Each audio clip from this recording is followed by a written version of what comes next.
My late husband hid a safe in his room for 40 years. After the funeral, my children took all the inheritance. The safe is empty, they said, but I opened it anyway. Inside was an envelope. Open this, you'll learn the truth about our family. My hands trembled when I opened it and saw, "Good day, dear listeners." It's Clara again. I'm glad you're here with me. Please like this video and listen to my story till the end and let me know which city you're listening from. That way I can see how far my story has traveled.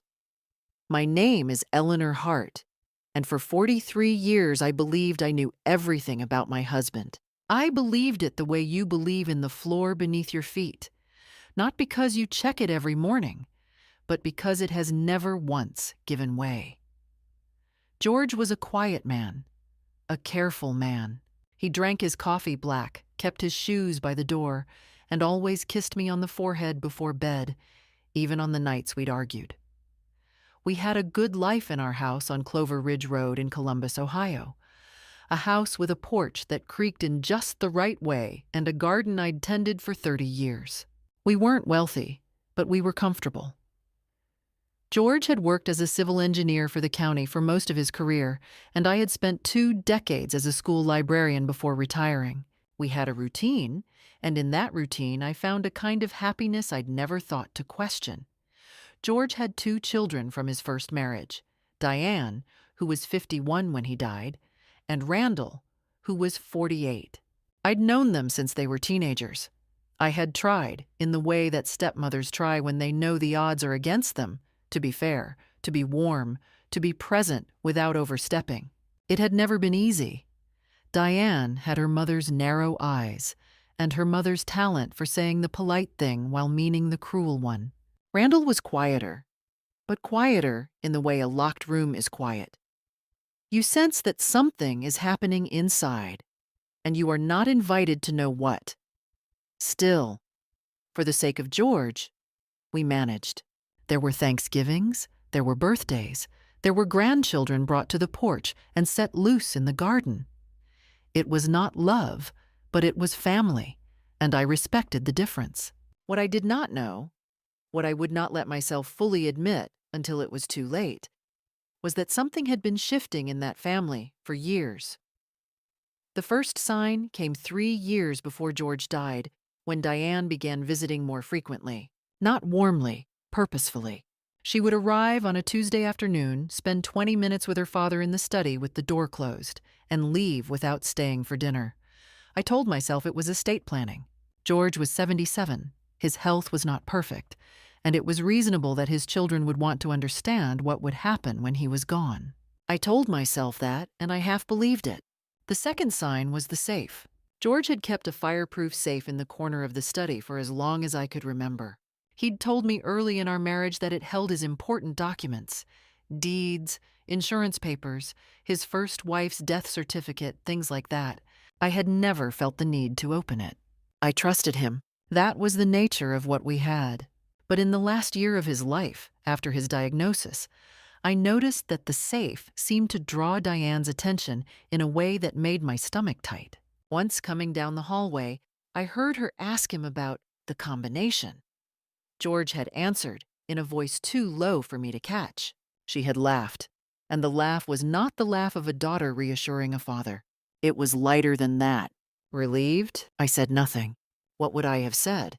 George died on a Tuesday in March in the hospital, with me holding his left hand and Randall standing by the window pretending to look at his phone. The funeral was a quiet affair. I moved through it the way you move through water, slowly, with resistance, feeling the weight of everything. I did not cry at the service.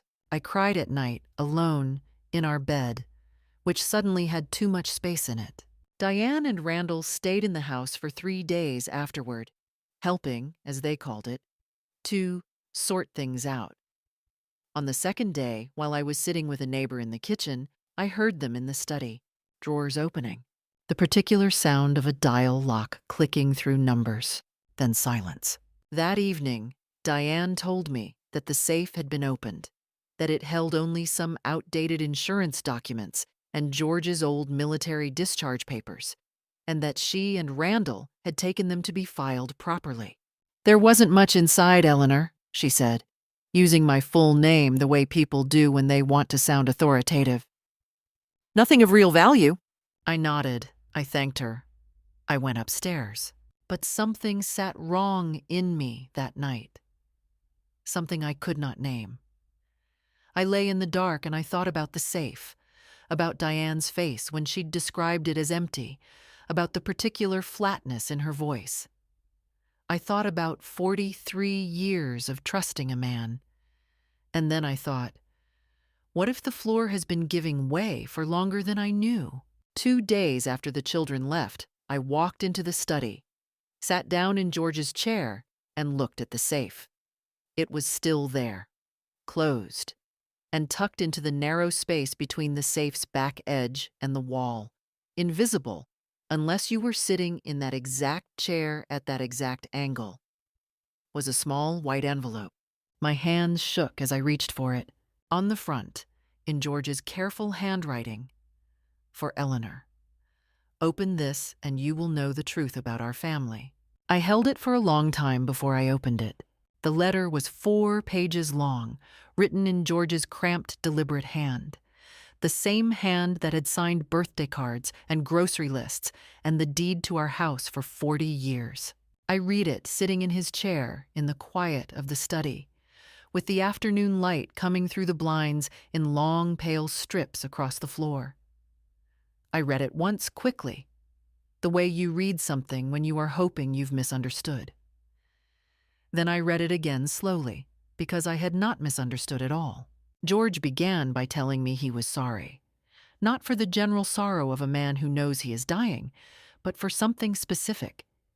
He had discovered, 14 months before his death, that Diane and Randall had been systematically withdrawing money from a joint investment account, an account he'd opened in all 3 of their names 15 years ago for family investment purposes, which in practice had meant that he deposited money and the children occasionally asked to borrow from it.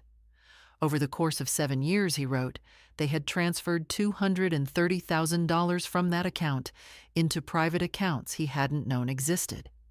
They had done it gradually.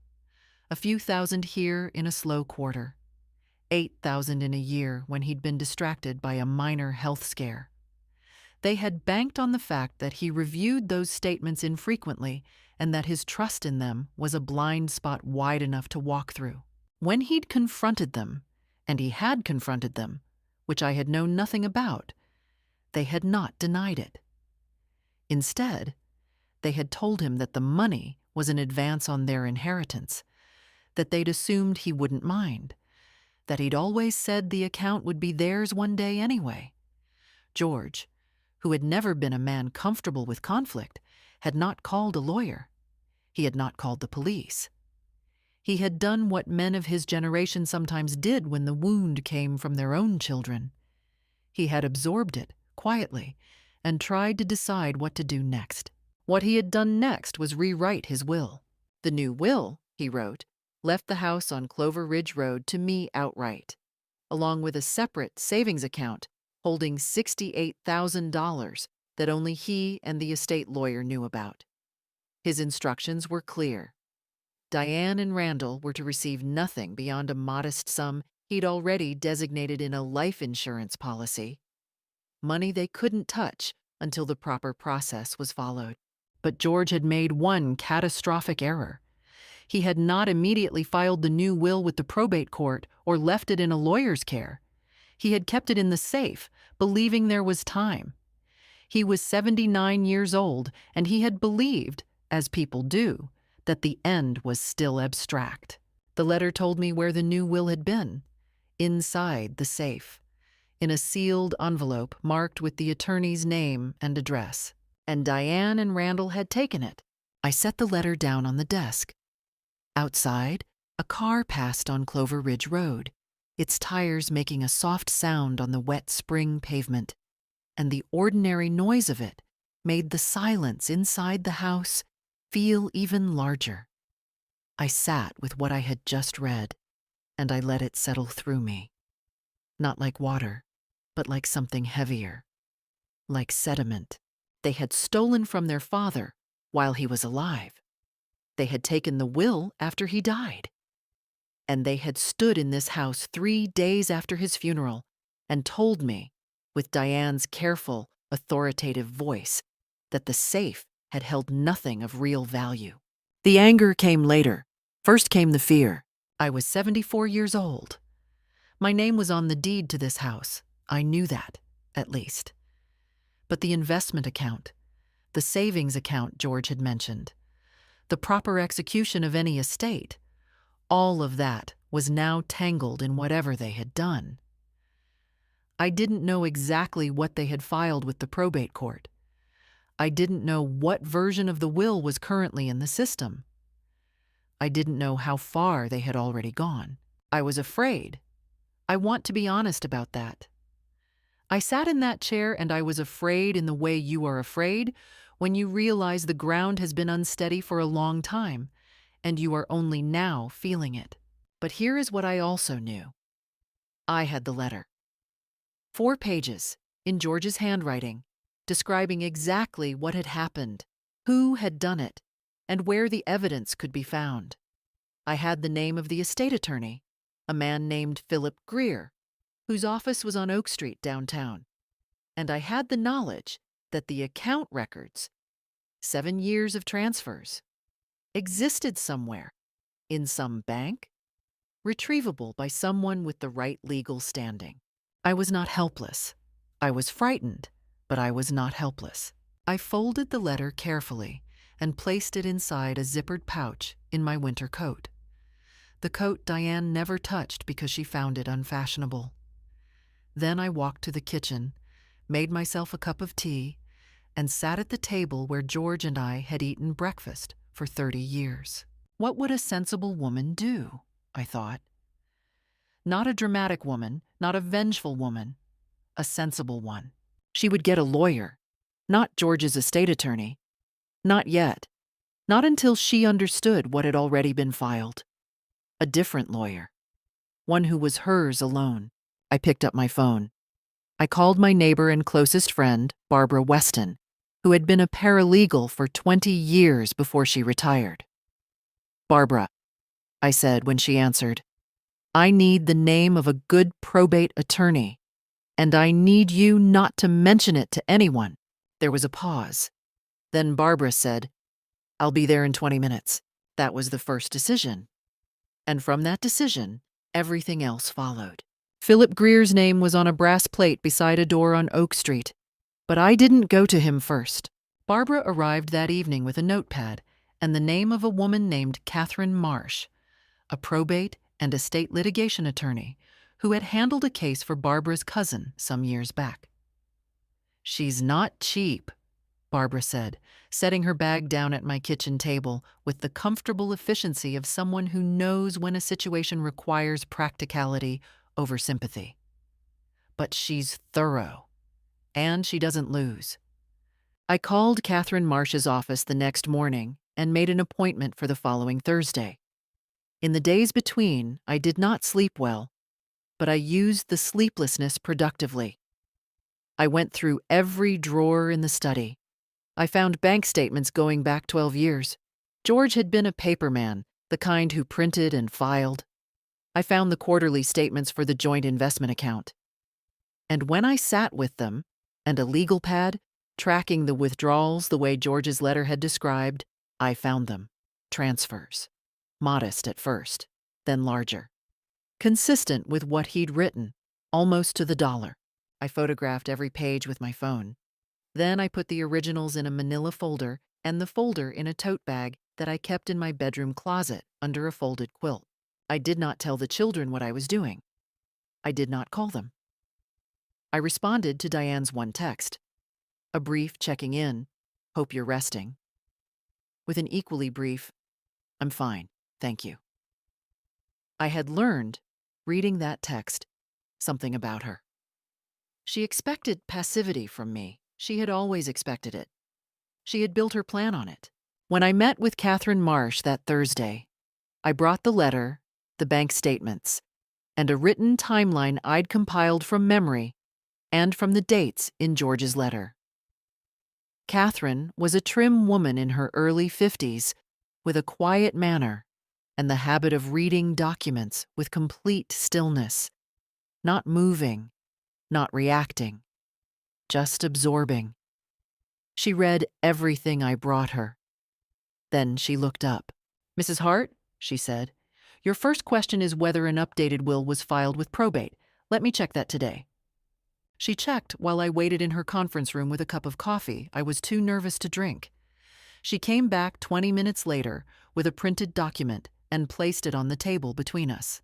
The will that had been submitted to the Franklin County Probate Court was dated 11 years ago. It was not the revised will, it was the original. The one George had superseded, the one that left the bulk of the estate divided between Diane and Randall, with a modest spousal share for me.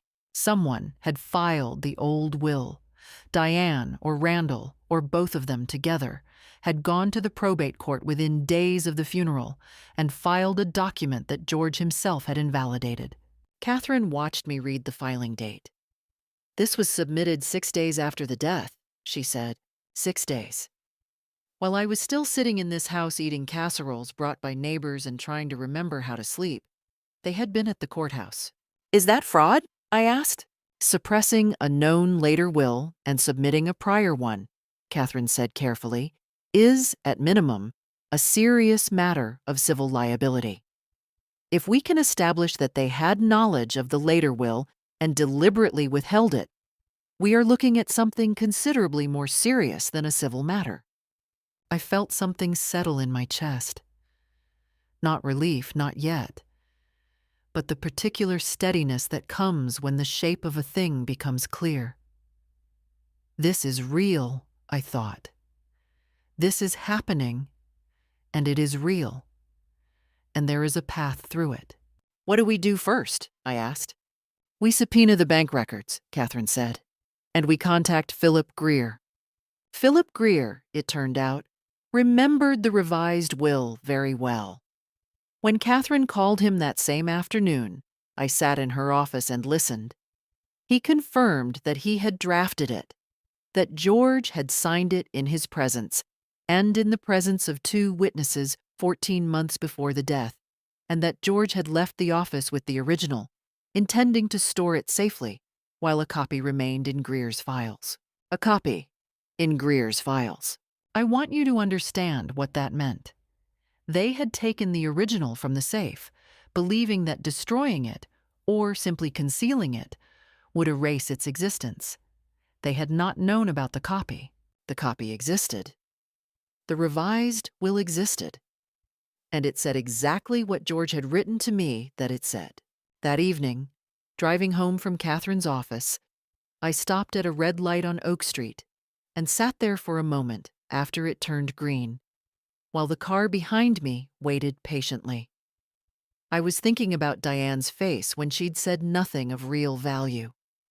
I was thinking about Randall standing at the hospital window, pretending to look at his phone. Did they believe they had been careful enough? I thought. Did they believe I would simply accept what they told me and grieve quietly and sign whatever they put in front of me?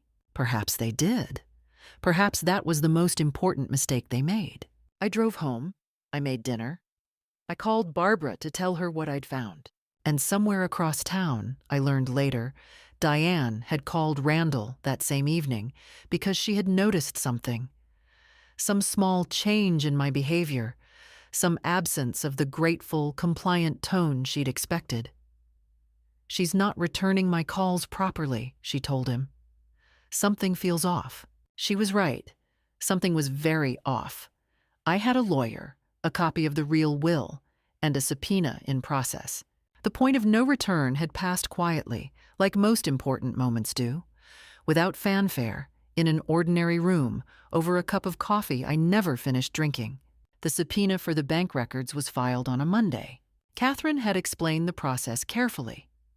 The court would compel the bank to produce 7 years of account activity for the joint investment account, and those records would be formally entered into the estate proceedings that she was now moving to reopen.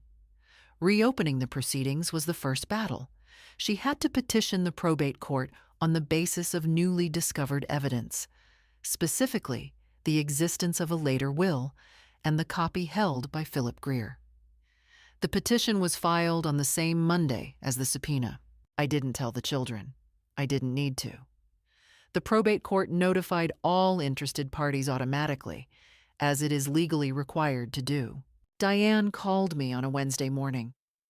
I was in the garden, kneeling by the rosebed I'd neglected since George died, trying to remember what ordinary life felt like.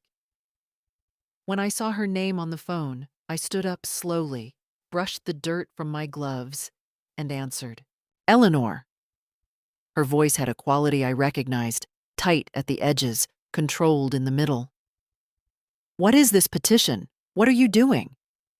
"I'm contesting the estate proceedings," I said. There was a silence.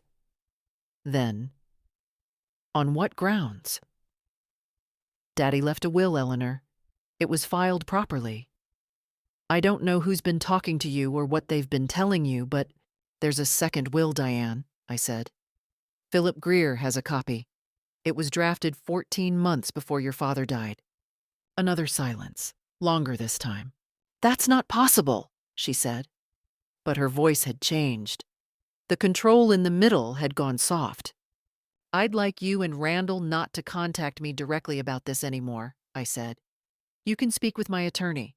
Her name is Catherine Marsh." I gave the phone number. I said goodbye. I ended the call. My hands were not shaking. I noticed that with some surprise.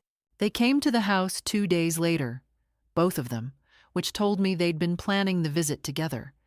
It was a Friday evening, and they arrived without calling, which they knew I found rude, which meant they wanted me off balance. Randall had his hands in his jacket pockets and wouldn't quite meet my eyes. Diane was in the mode I thought of privately as managing Eleanor, composed, slightly sorrowful, treating me the way you treat someone who has made an embarrassing scene at a party. I let them in. I did not offer coffee. We sat in the living room. They on the sofa. Me in the armchair that had been George's, which I chose deliberately. Diane began with sympathy. "Grief did strange things to people," she said. It was completely understandable that I was struggling. She and Randall only wanted what was best for me, for everyone, for Dad's memory. Then she shifted. The petition, she said, was going to be painful for the whole family. It would drag things through court for months, possibly years. It would be expensive. It would require me to sit through depositions, to have my marriage examined, to face questions about whether I'd had undue influence over their father in his final years. I looked at her. "Undue influence," I repeated. "It's a legal term," she said, leaning forward slightly. "It comes up in contested wills. When an elderly man changes his will late in life, the court examines whether someone around him may have—" "Diane," I said, "your father changed his will because the two of you stole $230,000 from his investment account over 7 years. He documented it. He told me in a letter. The bank records will confirm it." Randall stood up. "That is a serious accusation, and you have no—" "Sit down, Randall," I said. My voice was quiet. He sat down. Diane's composure cracked. Not completely, but enough. Her jaw tightened. "If you go forward with this," she said, "we will counterclaim. We will tie this up for years. You're 74, Eleanor. Do you really want to spend whatever time you have left?" "Yes," I said simply. "I do." They left. Not as they'd arrived. Purposeful, unified, sure of themselves. They left with something shaken in them, something they hadn't expected to find when they walked through that door. After they were gone, I sat in George's chair for a long time. The house was very quiet. I thought about what Diane had said, the depositions, the counterclaim, the years it might take. She hadn't been inventing those possibilities. They were real, and the thought of them was exhausting in a bone-deep way that I couldn't quite dismiss. I gave myself 3 days. 3 days where I didn't check my email, didn't call Catherine, didn't read anything related to the case.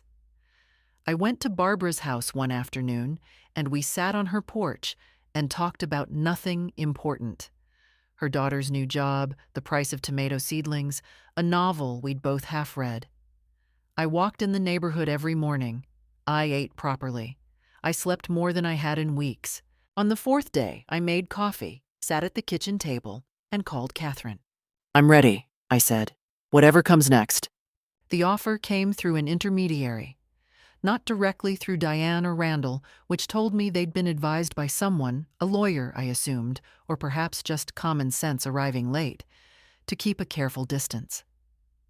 The intermediary was Randall's wife, a woman named Pam, whom I had always considered basically harmless, the kind of person who organized her life around smoothing things over and calling it peacekeeping.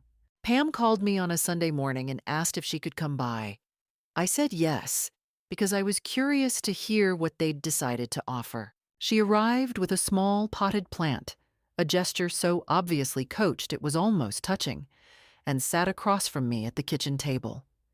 She said the family had been doing a lot of reflection. She said Diane and Randall understood that feelings had been hurt and that perhaps things could have been handled differently from the start. She said, and here she opened a small piece of paper she'd been holding folded in her hand, that they were prepared to offer me a private settlement of $45,000, no court involvement, everything handled quietly, in exchange for withdrawing the petition. I poured us both more coffee while she talked. I waited until she finished. Then I said, "Pam, what did they originally take from the account?" She blinked. "I don't know the details. $230,000, I said, plus whatever my correct share of the estate would be under the revised will, which includes this house outright and a separate savings account. They are offering me $45,000 to make all of that disappear." Pam was quiet. "You seem like a decent person," I said, and I meant it without cruelty. "I think you were put in an uncomfortable position this morning, and I don't hold that against you. But please tell them no." She left with the potted plant because I didn't want it. The interesting thing about that offer was what it confirmed. They were nervous. If they had been fully confident in their legal position, if they'd truly believed the old will was airtight and the bank records were irrelevant, they would not have sent Pam with $45,000 and a small fern. Nervous people overplay or underplay, and Diane had underplayed, which meant she was more frightened than she appeared. What did they actually believe I was capable of? I wondered that often during those weeks. I suspected the answer was not much. I was a 74-year-old woman who had spent her career in a library and her adult life in a garden. I had no legal background, no history of conflict, no particular reputation for persistence. I imagine I had seemed, from their vantage point, like someone who could be managed, informed of the outcome, perhaps made to feel briefly bad about it, and then guided gently toward acceptance. They had not accounted for what George's letter would do to me. There is a particular kind of anger that is very cold and very clean, not the hot anger that makes you say things you regret, but the steady kind that simply reorganizes your priorities and makes you very clear about what matters. That was what I felt. I was not raging. I was certain. During this period, I found that I was not as alone as I might have feared. Barbara had been the beginning, but she was not the end. Word had traveled, carefully, selectively, the way it does in a community of women of a certain age. And I had quietly received the support of several people I hadn't expected. My neighbor on the east side, Helen Pruitt, was the widow of a man who had been a county court clerk for 30 years. She invited me to lunch one afternoon and told me, over chicken soup, that she knew the probate court's procedures well and that she'd be happy to help me understand any filings I found confusing. I accepted immediately. My former colleague from the library, a woman named Ruth Adeyemi, who had since become the branch manager, called to check in and said that her nephew was a financial forensic accountant. She said she'd mentioned my situation to him in general terms, no names, and that he'd confirmed that the type of withdrawals I'd described left very clear paper trails that were difficult to contest. And my doctor, at a routine appointment, noticed that I seemed unusually stressed and asked after me. When I told her, in abbreviated terms, what I was dealing with, she nodded and wrote down the name of a therapist who specialized in late-life family conflict. "Not because anything is wrong with you," she said firmly, "because you're dealing with something hard and everyone needs support." I went twice. It helped. By the time Diane and Randall's silence stretched into its third week, they had stopped reaching out, stopped sending intermediaries, seemingly content to let the legal process play out while they recalibrated. I was no longer afraid of the silence. I had filled it with people who were on my side. I had filled it with purpose. The bank records arrived at Catherine's office on a Thursday. She called me that afternoon, and though she was professionally careful with her words, I could hear the satisfaction underneath them. "The records are comprehensive," she said, "and they match." They came on a Saturday morning in early May, when the dogwood in the front yard was in full bloom, a detail I remember because it seemed wrong somehow that things could be so pretty while so much ugliness was in motion. This time they called ahead, which was new.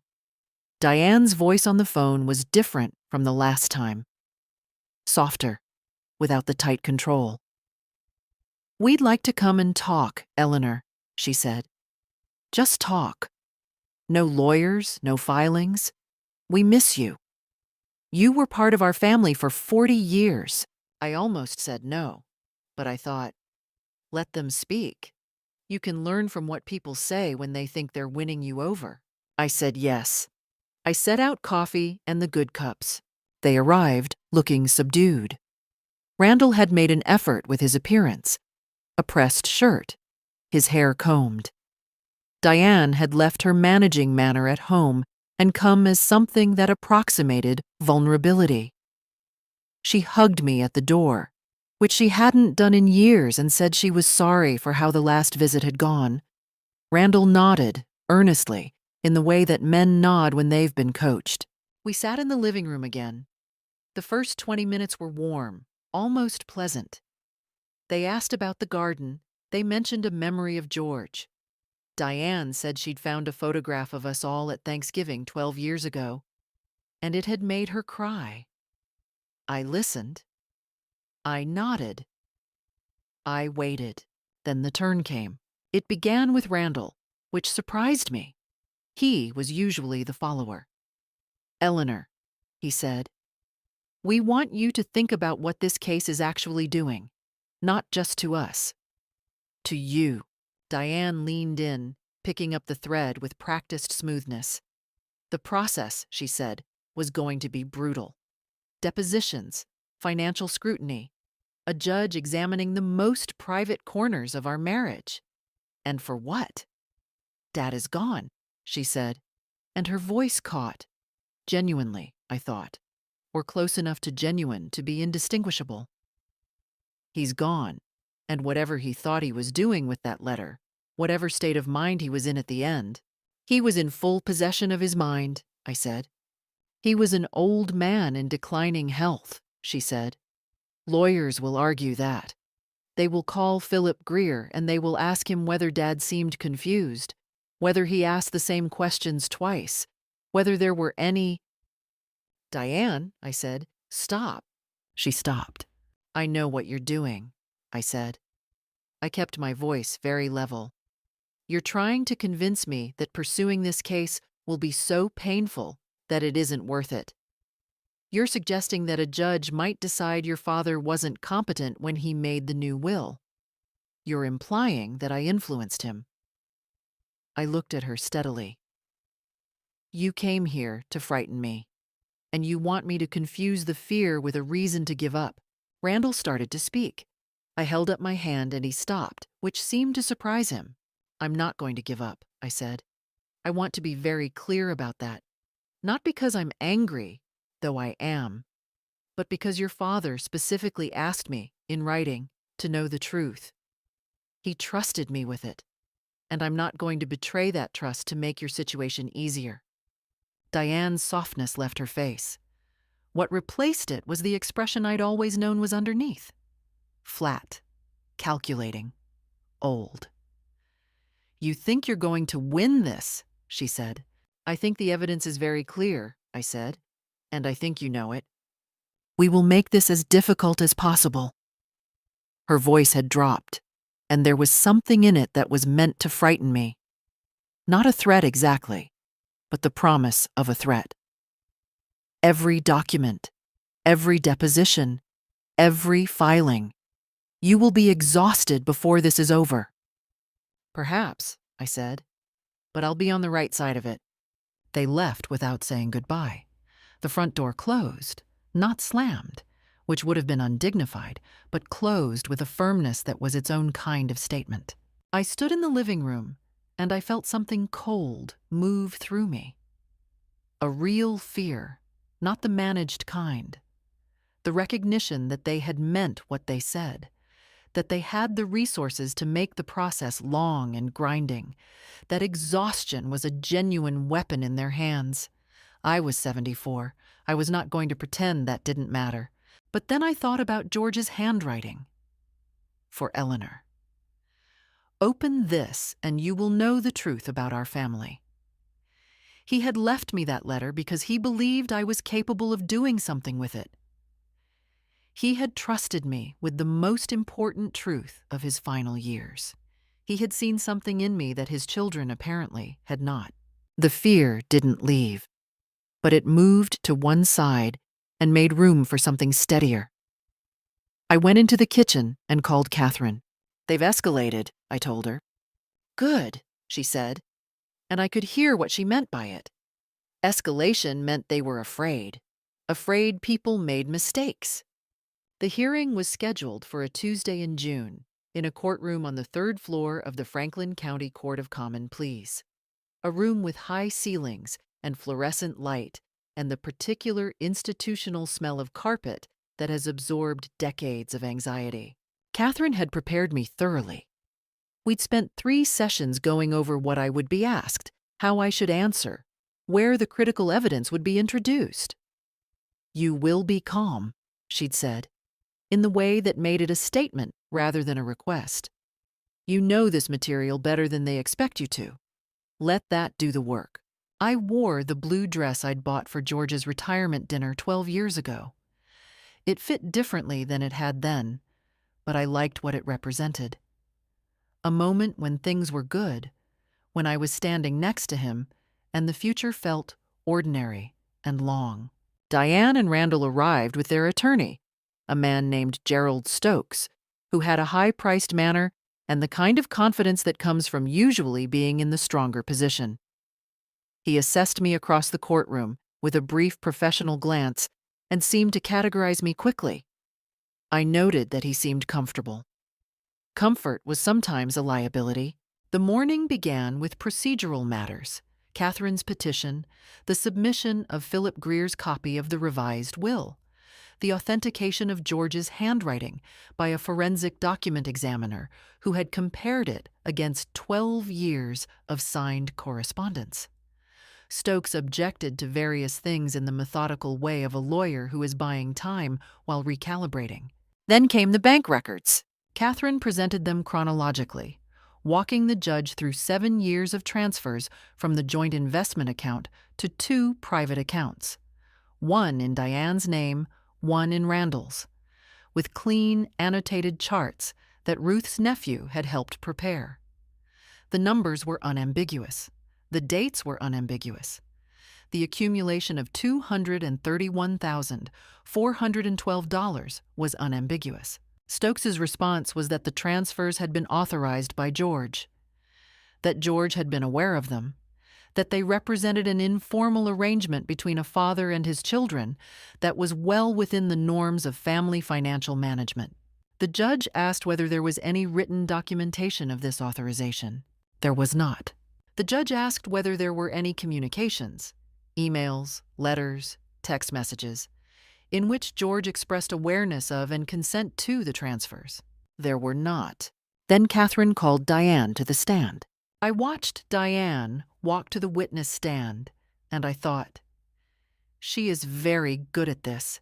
She is composed and credible-looking, and she has done this in her head many times. And for the first several minutes of questioning, she was. She answered calmly. She said her father had been aware of the transfers. She said he had told her, verbally, on multiple occasions, that he considered the money an early distribution of her portion of the estate. She said she had documentation. What documentation? Catherine asked. Diane referenced 3 emails. Catherine produced the emails.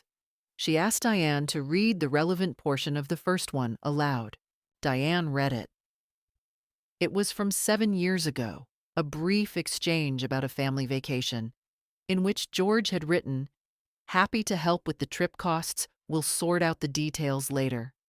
There was no mention of the investment account. There was no mention of a distribution. Is this the documentation you were referring to? Catherine asked. It's part of the context, Diane said. The context of a vacation expense discussion, of an ongoing understanding between my father and me. Catherine moved to the second email. Similar pattern, a reference to George expressing general goodwill and flexibility with finances. Nothing approaching a specific authorization of structured transfers totaling $231,000. By the third email, Diane's composure had developed a hairline fracture. She was answering more slowly, choosing words with more care, which paradoxically made her sound less certain. Then Catherine asked, Ms. Hargrove, when did you first learn of the existence of the revised will drafted by Philip Greer? A pause. I don't recall exactly. Did your father ever tell you he had revised his will? He may have mentioned. Did he tell you, specifically, that he had signed a new will in Philip Greer's office 14 months before his death? Another pause. I don't recall a specific conversation. Mr. Greer's records indicate that you called his office 2 weeks after your father's initial consultation about the revised will. Would you like to explain the nature of that call? The fracture widened. I may have called about, I was helping Dad with various administrative matters at the time. The call lasted 11 minutes. Mr. Greer's assistant noted that you asked specifically whether a new will had been signed and when. Diane said nothing. For the first time in the 40 years I had known her, she had nothing to say. Randall, called afterward, contradicted Diane on 2 material points: the timeline of when they'd learned about the revised will, and the nature of a conversation he'd allegedly had with George about the investment account. He did not do it obviously or dramatically. He did it in the ordinary way that happens when 2 people have coordinated a story but are interrogated separately and find that memory and nerves introduce small divergences that, in a courtroom, are not small at all. I sat beside Catherine, and I watched it happen. I watched the judge's face, which was careful and neutral in the professional way of judges, but whose attention had shifted and sharpened in a way that told me something. This is the truth, I thought. Whatever happens next, the truth has been in this room today. When I was called to give my own account, I was calm. I described finding the letter. I described George's handwriting, his careful precision with facts, his characteristic way of noting dates. I described the envelope tucked behind the safe. I described Diane telling me the safe had held nothing of value. The judge thanked me. I returned to my seat. Diane and Randall sat at their table looking at nothing in particular. Stokes was writing on a legal pad with the focused air of a man revising his expectations. Outside, through the 3rd-floor window, I could see a slice of Columbus in June. Green, ordinary, indifferent. Life going on without drama, the way it does. I folded my hands in my lap and I waited. The judge's written ruling arrived 3 weeks later. I had not slept particularly well during those 3 weeks. I had functioned, tended the garden, cooked meals, met Barbara for coffee twice, attended one of Ruth's library fundraising committee meetings where I sat in the back and let the ordinary business of the world flow around me. But beneath the surface rhythm of days was a steady undercurrent of waiting that I could not quiet. Catherine had told me she was confident. I believed her confidence was professionally grounded and not merely reassuring. But there is a distance between what a lawyer believes and what a person in her own kitchen at 2 a.m. can feel certain of, and I lived inside that distance for 21 days. When Catherine called on a Thursday afternoon, I was in the garden. I came inside, sat at the kitchen table, and listened. The court found that the revised will executed by George Edward Hart on September 14th, 14 months prior to his death, was valid in all respects. The testator had been of sound mind at the time of execution. A finding supported by Philip Greer's testimony, the witness statements from 2 individuals present at the signing, and the complete absence of any credible medical evidence suggesting diminished capacity. The document had been properly witnessed and notarized. The copy held by Philip Greer was legally sufficient to establish the will's existence and contents, and its authenticity had been confirmed by the forensic handwriting examination entered into evidence. The court further found that the submission of the prior will to probate, given the documented evidence that both Diane Hargrove and Randall Hart had been aware of the existence of a later will, as established by the phone call to Greer's office, the timing of the probate filing, and the material inconsistencies in their testimony, constituted fraudulent concealment. The court's language on this point was unambiguous in a way I had not expected. Judge Owens did not soften it with qualifications. She called it what it was. The original estate proceedings were vacated. The estate of George Edward Hart would be re-administered under the terms of the September 14th will. Under those terms, the house on Clover Ridge Road was mine, outright and without encumbrance. The savings account George had designated, $68,000 that Diane and Randall had not known existed, held in a separate institution under the estate, was mine. A small life insurance distribution went to Diane and Randall, as George had specified in the revised document.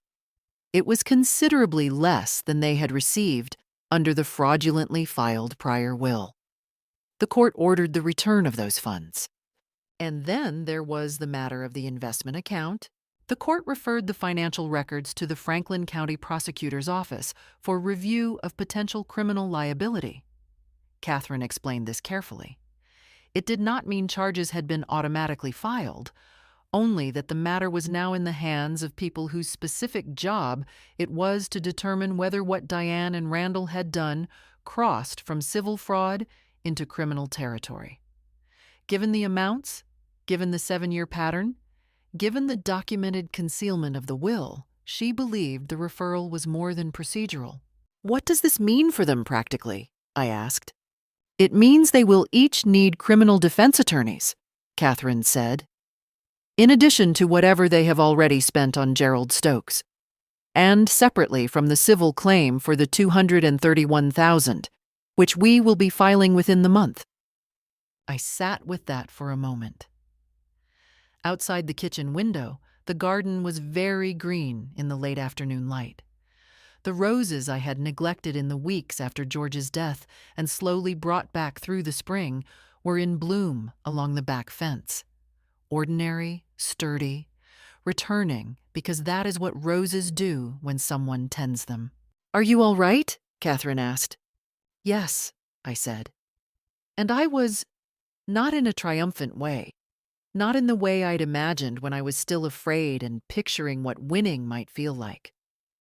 I was all right in a quieter way, the way you feel when something that has been wrong for a long time is finally corrected, and the correction does not bring the person back, and you did not expect it to, but it honors them. It gives their truth a place to stand.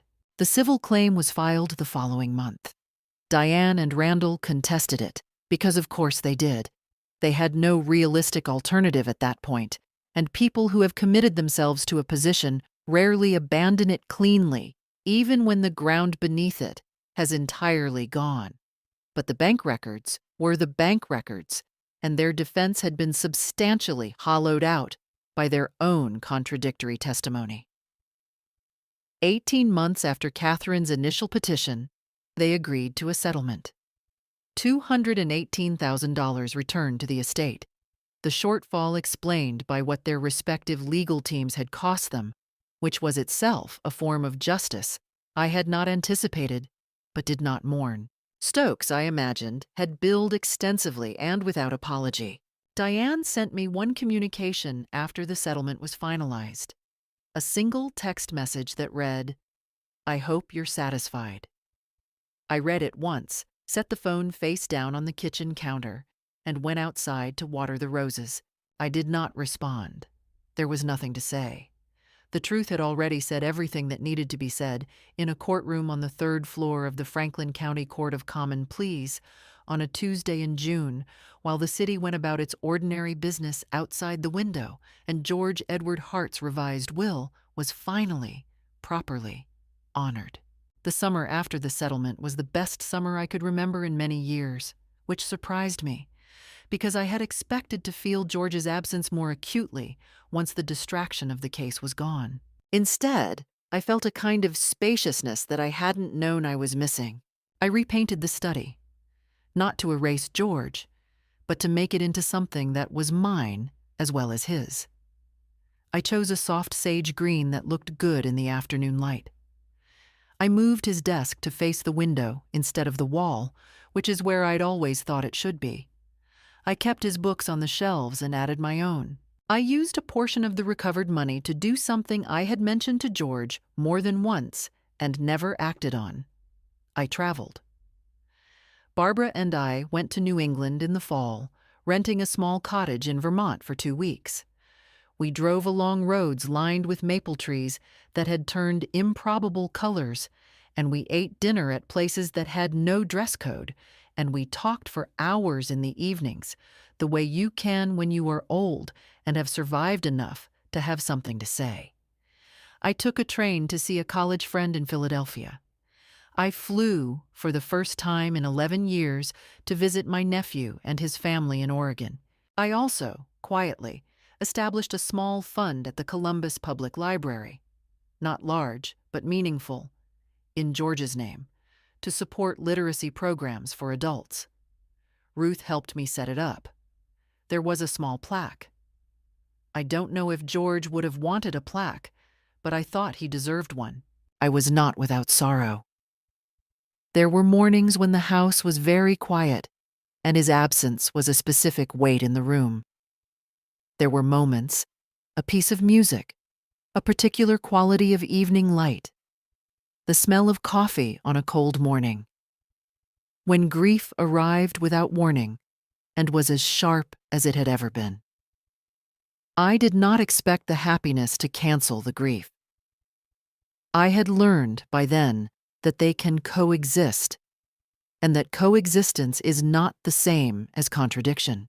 Diane and Randall's situations, I learned from various sources over the following years, had deteriorated in ways that were the direct result of their own choices. The prosecutor's office did pursue the matter. Randall, whose financial situation had been more precarious than his sister's, and whose accounting in the deposition had been more significantly inconsistent, was charged with estate fraud, a felony in Ohio. He negotiated a plea agreement that avoided prison time but resulted in probation, mandatory financial restitution, and a permanent record that cost him a professional license he'd held for 20 years. His marriage to Pam did not survive it. He moved to a smaller apartment on the east side of Columbus and, as far as I knew, was working in a position considerably below what he'd previously held. Diane was not charged criminally. Her attorney managed the evidentiary questions more deftly.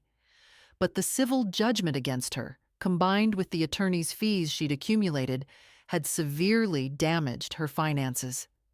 Her second marriage, which had been to a man with considerable money of his own, ended in the year following the settlement. for reasons I couldn't know but could speculate about. She remained in Columbus, in a house that was considerably smaller than the one she'd lived in before. I did not take satisfaction in their difficulties in any active way. I want to be clear about that. I did not follow their situations eagerly or feel pleasure when I heard bad news. They were the children of the man I had loved for 43 years, and that fact was not nothing. But I also did not pretend that their circumstances were unrelated to their choices.